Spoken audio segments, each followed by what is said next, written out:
Hi, சூப்பராக சாஃப்டாக இட்லியும் கார சட்னியும் தாங்க இன்றைக்கி காலையில் பிரேக்ஃபாஸ்ட்டு. இந்த கார சட்னி செஞ்சிங்கன்னா கண்டிப்பாக வந்து ஒரு இட்லி நம்ம வந்து எக்ஸ்ட்ராவே சாப்பிடுவோம். அதுக்கு என்னென்னலாம் தேவை, ரொம்ப சிம்பிளாக பேச்சுலர்ஸ் கூட இதை ஈஸியாகவே செஞ்சிடலாம். வாங்க அது எப்படி செய்யலான்னு பார்க்கலாம். இதுக்கு தேவையான பொருட்கள் ரொம்ப பெருசாலாம் கிடையாதுங்க. வெங்காயம், தக்காளி, காஞ்ச மிளகாய், அதுக்கப்புறம் பார்த்திங்கன்னா ஒரு கைப்பிடி அளவுக்கு வேர்க்கடலை சேர்த்து அரைச்சிங்கன்னா டேஸ்ட்டு சூப்பராக இருக்கும். நான் சொன்னது போல் தான் ஒரு இட்லி நம்ம வந்து எக்ஸ்ட்ராவே சாப்பிடுவோம். அந்த அளவுக்கு டேஸ்ட்டாக இருக்குங்க. இது வந்து யாராவது நம்ம வீட்டுக்கு கெஸ்ட்டு வந்துட்டால் கூட நம்ம இதை அரைக்கும்போது எவ்வளோ தண்ணி ஊற்றினாலுமே நல்லா திக்காக தான் சட்னி சூப்பராக இருக்கும்.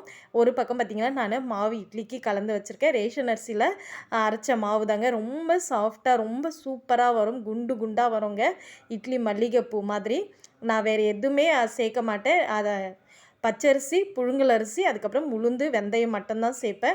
4 டம்ளர் வந்து புழுங்கலரிசினா 1 டம்ளர் பச்சரிசி சேர்ப்பேங்க.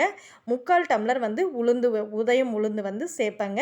நீங்களாம் எப்படி இதே ரேஷியோஸில் தான் அரைப்பீங்களான்னு சொல்லிட்டு சொல்லுங்கள். முதல்ல பார்த்திங்கன்னா கடாயில் கொஞ்சமாக எண்ணெய் விட்டுருக்கேன். நல்லெண்ணெய் விட்டிங்கன்னா சூப்பராக இருக்கும். நல்லெண்ணெயில் தான் நான் வந்து சட்னிலாம் வந்து செய்வேன். உங்களுக்கு தெரியும். தாளிக்கிறதும் அந்த மாதிரி தான் வந்து தாளிச்சோம்னா டேஸ்ட்டு சூப்பராக இருக்கும். கடலைப்பருப்பு கொஞ்சமாக ஒரு ஸ்பூன் அளவுக்கு போட்டுக்கோங்க.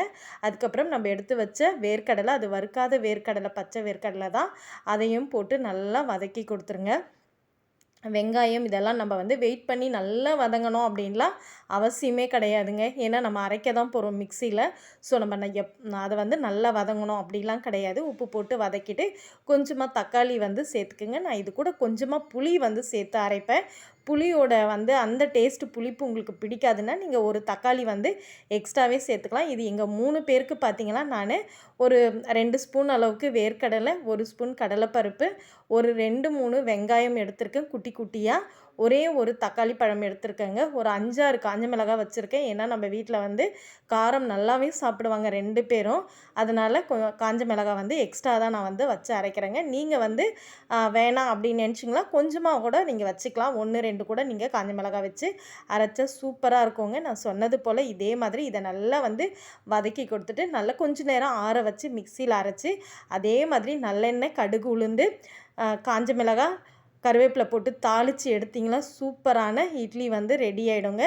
இது கூட சைட் பை சைடாக நம்ம வந்து இட்லி வந்து பாருங்கள் இந்த மாதிரி தான் வந்து நல்லா கெட்டியாகவே நான் ஊற்றுறேன். பாருங்கள் எப்படி இருக்குதுன்னு சொல்லிட்டு. கொஞ்சமாக வந்து ஆப்ப சோடா கொஞ்சமாக சேருங்க.